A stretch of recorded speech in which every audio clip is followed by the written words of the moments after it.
बिस्मिल्लाहिर्रहमानिर्रहीम। अस्सलाम वालेकुम दोस्तों, आज हम डिस्कस करेंगे कि रूस और यूक्रेन की जो जंग जारी है इसकी वजह से दुनिया में क्या असरात मुरतब होंगे और खसूसी तौर पर इसकी वजह से पाकिस्तान में पेट्रोल की कीमतों की वजह से आम बंदे की ज़िंदगी पर इसके क्या असरात होंगे। जैसा कि आप जानते हैं कि पिछले 2 साल से कोरोना ने हर बंदे की ज़िंदगी को मुश्किल बना दिया हुआ है, वो कारोबार से लेकर रोज़गार तक और घर में रहने वाले अफराद से लेके तालब इल्म तक हर एक की ज़िंदगी को कोरोना ने मुतासर किया। और 2 साल के बाद अभी हालात नॉर्मल होने ही लगे थे कि रूस और यूक्रेन की जंग शुरू हो गई। रूस और यूक्रेन के दरमियान होने वाली इस जंग की वजह से पूरी दुनिया मुतासर होगी और इन मुतासरीन में खसूसी तौर पर गरीब ममालिक शामिल होंगे, क्योंकि रूस और यूक्रेन पूरी दुनिया में एक ख़ास अहमियत रखते हैं। क्योंकि आप सब लोगों को आइडिया होगा कि जो रूस है ये दुनिया में सबसे ज़्यादा कुदरती गैस फरोख्त करने वाला मुल्क है। यूरोप और अमेरिका उसकी सबसे बड़ी मंडी है जहां पर वो कुदरती गैस फरोख्त करता है। इसके अलावा दुनिया में दूसरा ऑयल का सबसे बड़ा एक्सपोर्टर है कि ये पूरी दुनिया को ऑयल एक्सपोर्ट करता है। और तीसरे नंबर पर यूक्रेन और रूस मिलकर दुनिया की 25% गंदम पैदा करते हैं, जिससे लोगों की खुराक जो है वो पूरी हो रही है। इस जंग की वजह से पूरी दुनिया में कुदरती गैस की सप्लाई मुतासर होगी। दूसरे नंबर पर पेट्रोल की जो सप्लाई है वो भी मुतासर होगी। और तीसरे नंबर पर क्योंकि ये गंदम के अच्छे प्रोड्यूसर हैं तो इसलिए दुनिया में खुराक भी मुतासर होगी। और जिस वक्त इन तीनों चीज़ों की सप्लाई लाइन मुतासर होगी तो ऑटोमेटिकली इंटरनेशनल मार्केट में इनकी कीमतों में इजाफा होगा।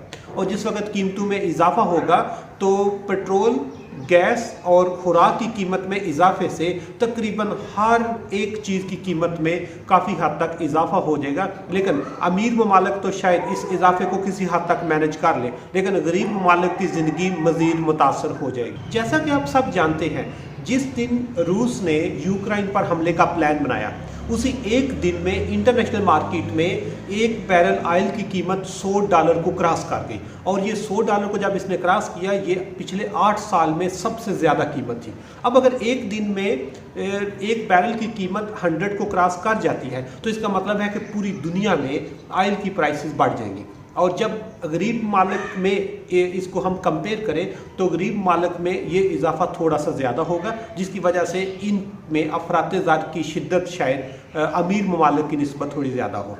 अगर पाकिस्तान के हवाले से देखा जाए तो अगर इंटरनेशनल मार्केट में एक बैरल की कीमत $100 क्रॉस करती है तो हमें भी 1 से 2 महीने के अंदर अंदर पेट्रोल की फ़ी लीटर कीमत में 15 से 20 रुपये का इजाफा करना पड़ेगा, जो गवर्नमेंट की मजबूरी होगी। दूसरे नंबर पर अगर गवर्नमेंट 15 से 20 रुपये का इजाफा अगले 1 से 2 माह के अंदर करती है तो पाकिस्तान में जो डॉलर की कीमत है और जो 1 लीटर पेट्रोल की कीमत है ये तकरीबन बराबर हो जाएंगे। और जब ये दोनों बराबर होंगे तो इनका एक नया रोमांस शुरू हो जाएगा कि पाकिस्तान में डॉलर और पेट्रोल के लीटर की प्राइस जो है इन दोनों में एक वो कोऑर्डिनेशन चलेगी। और इस कोऑर्डिनेशन की वजह से शायद आने वाले दिनों में कभी आपका जो डॉलर है उसकी वैल्यू थोड़ी बढ़ जाए और किसी वक्त पेट्रोल की प्राइस थोड़ी सी बढ़ जाए। लेकिन ये डिपेंड करता है अगर बहुत जल्दी रूस और यूक्रेन का मामला हल हो जाता है। पाकिस्तान में पेट्रोल की कीमत 200 तक सिर्फ इस सूरत में रुक सकती है या डॉलर के बराबर सिर्फ उस सूरत में हो सकती है अगर बहुत जल्दी रूस और यूक्रेन का मामला हल हो जाए। और अगर ये मामला शिद्दत अख्तियार कर जाता है, मतलब ये जंग जो है ये ज़्यादा टाइम तक चलती रहती है, तो उसकी वजह से आपकी जो ऑयल की प्राइसेस हैं ये 200 रुपये पर लीटर से भी ज़्यादा हो सकती हैं। अगर रूस और यूक्रेन की जंग शिद्दत अख्तियार करती है तो शायद इंटरनेशनल मार्केट में एक बैरल ऑयल की कीमत 120 से 130 रुपये तक जाने के भी बहुत ज़्यादा चांसेस हैं। अब अगर पाकिस्तान में ऑयल की कीमत 200 रुपये से ऊपर जाती है तो इससे हर चीज़ की कीमत में इजाफा होगा, जिससे अफरात-ए-ज़ात की वजह से आम बंदे की ज़िंदगी ज़्यादा मुश्किल होगी। और उसके लिए हमें ये सोचने की ज़रूरत है कि हम अपनी जो ऑयल को इंपोर्ट करते हैं, ऑयल की जो हमारी दरामद है इसको मिनिमाइज़ किया जाए। जब हम दरामद को कम करेंगे तो उससे हमारा इंपोर्ट बिल भी कंट्रोल हो जाएगा, हमारा ट्रेड डेफिसिट भी कम हो सकता है